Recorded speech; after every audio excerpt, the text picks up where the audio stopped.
All right, well, let me start by just saying that this is Growing Up Aspen, joiners table chat that we're having here with Mike Tache, who comes from a long line of ski racers and ski folk. And so when you think of Aspen and skiing, well, the Tache name is a big part of that.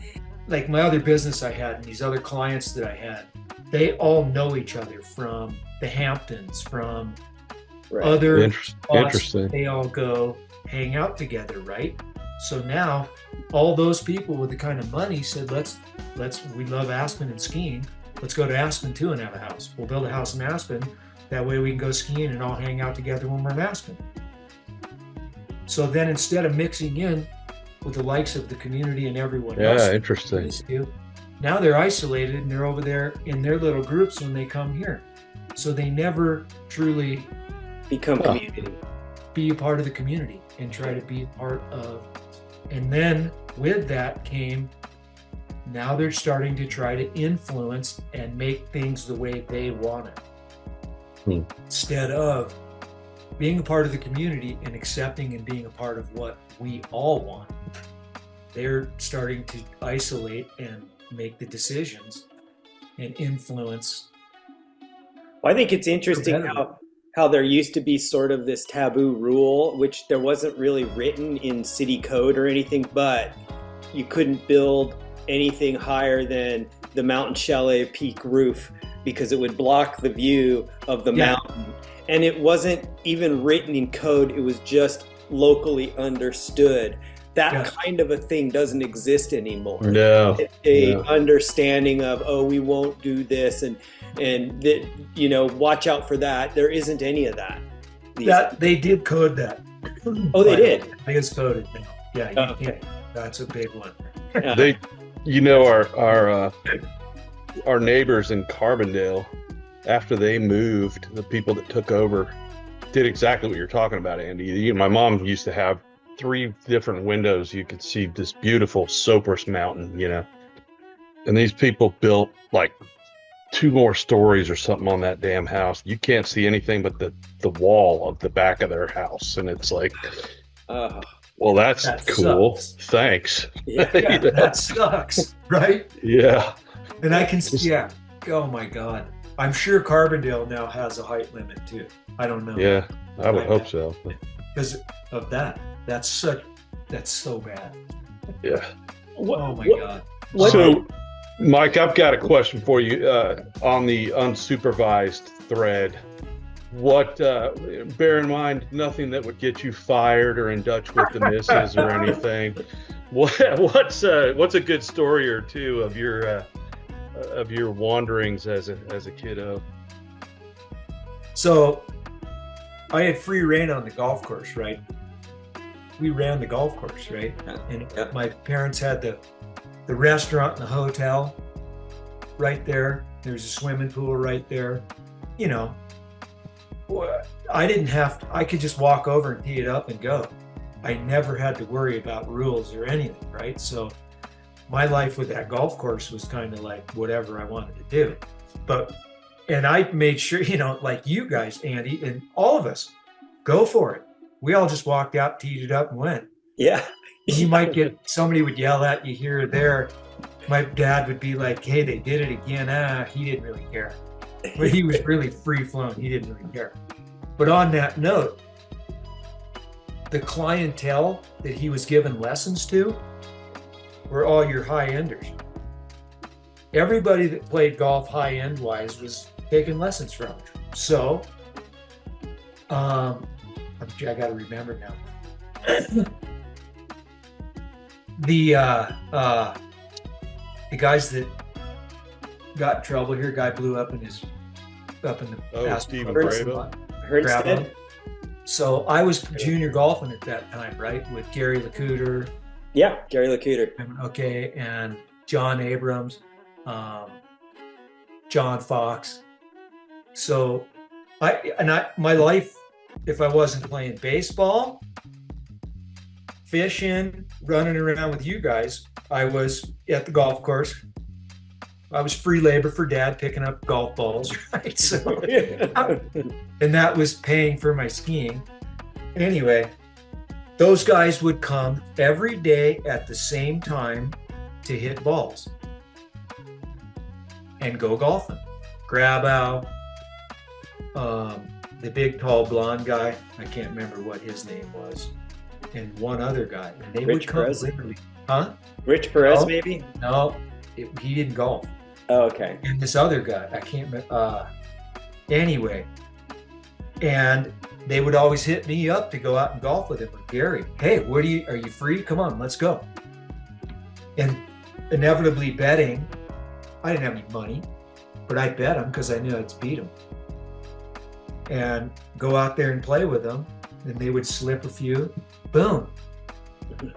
They'd slip. I'm not kidding you, man. And I'd go play 9 holes with these guys, or 18, or whatever. It's awesome. Yeah, that's no kidding. Or with Gary, or come back and be like, wow, no, and nobody, whatever. We didn't know. We kind of knew. We didn't know. I didn't know. I wasn't smart, as a kid then. Hey, easy money. This is going to get me a few Cokes out of the soda machine. Yeah, you had the real Caddyshack experience. Full on, Yeah. man, So- right?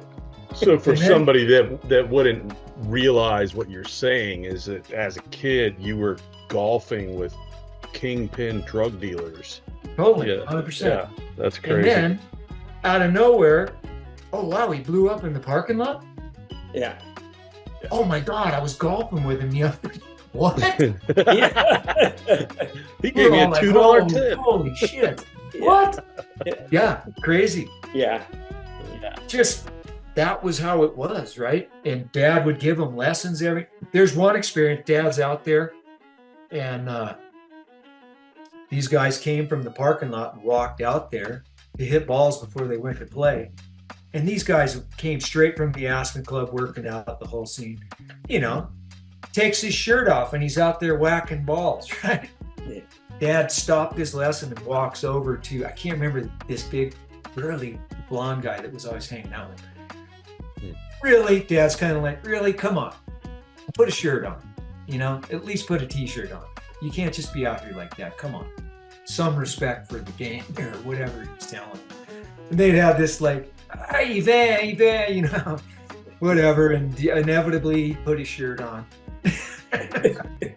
But it was like, it wasn't just one time. It was kind of this ongoing thing that they always screwed around with my dad, and they'd come out there and take their shirt off just to rise him. Do you remember?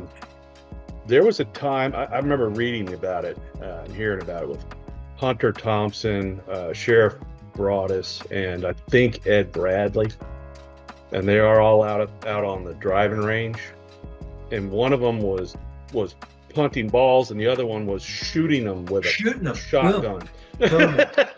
Yep. Or maybe it was Broadus. Broadus came up to him and said, hey, you guys can't be doing that. And he was like, hey, Ed, was Hunter shooting? And he said, I don't know. Could have been him. I always loved that story. Yep. Nutcases. Totally. And I want to say Hunter was shooting the balls. Probably. Did it and trying to shoot the ball in the air. Meanwhile, there's homes right over there. Yeah. He just blazing shots down there. Jesus, who lived down there? Didn't the Zeitz live down there, or Gilman live down there? Papa's, they were right there. Yeah. Randy Metz and who else? Right. Jesus. Yeah. Kelleher's and Gibbons, they had moved by then, I think. Okay, so I got a golf story that's actually pretty cool. My brother and I are on that one hole on the far end. I can't remember what number it is, but it's just a chip up, and there's a little lake that you go over, you chip up and you go over. Yeah.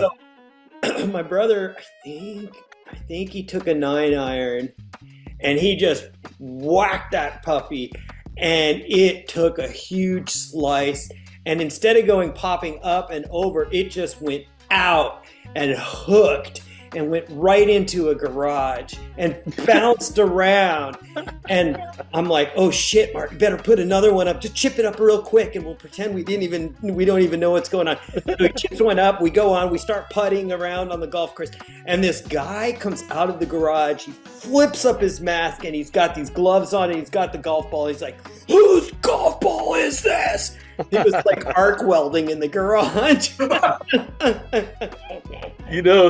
is kind of the territory, though. If you have a house on the golf course, you're gonna have to expect a stray ball every once in a while. Remember along like your house along that one side right in there? Guys started putting the nets up to try to catch the balls. Yeah.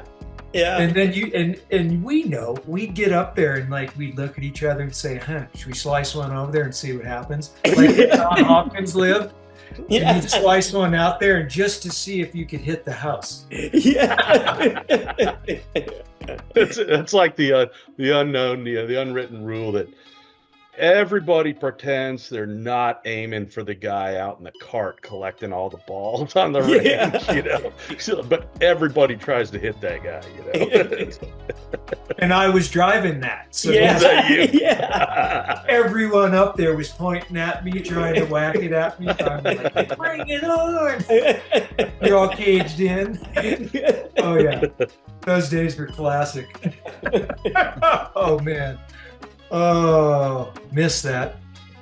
Here's one. That same hole, par 3 over the pond. Yeah. Whatever the hell that was. So one evening I'm out there. Who was I out there with? With my brother, Mark. Oh. And my dad had made these bigger ball pickers, to go in the pond and fish them out. Yeah. So we're walking around the sides and it was evening and we'd been kind of playing, but there was so many balls out there. I quit playing and was like, I'm gonna set up myself for the next 2 years on all the balls in here. And I'm out there getting the balls out. All of a sudden, way out there, coming from like where the Zeitz live. Yeah. Here comes Jack Fry. You know Jack Fry from the butcher block? Yeah.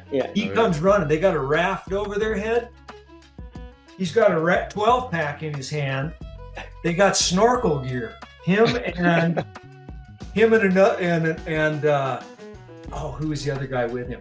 They're already shit-faced, and they come running over with the raft and shit, and they put it in the pond while we're out there fishing in there. We're laughing and having a good time right now. He hops in with his snorkel gear, 12-pack in there. I'm total. It's hilarious.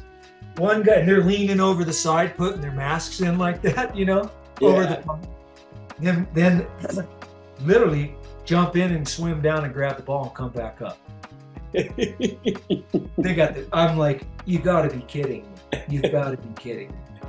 That was pretty gross water too, I thought. Oh, it's so brutal. Do you remember Buzz on the bottom? Oh. Do you remember Anthony Burns? Yeah, totally. He lived down the way. He used to do that. He'd get goggles on, go into those ponds, get up all the golf balls. He even developed a golf ball washer for this dishwasher that he made out of plastic, and he'd throw it in there, wash the golf balls, and then he'd sit, because we literally lived right on the fairway. Yeah. He'd sit with a little umbrella tent and a little table and a chair and sell three balls for $1. And he'd make like $3,000 a summer just selling golf balls. Because all those guys were right in the pond, man, brand new balls. Yeah, exactly. Boom, boom, boom. You don't let them sit in there too long. You got to get them, right? Yep, Titleist. That's right. I remember that. Yeah. Oh my God. Fun times, but yeah, that was golf course life. Thanks for listening to Growing Up Aspen, a Joiner's Table podcast with our classmates. We'd like to thank the Aspen Times and the Aspen Daily News for letting us include some of their materials in our book, Growing Up Aspen, Adventures of the Unsupervised. The authors would like to thank you. If you're interested, you can check out our book at twistandturnpress.com or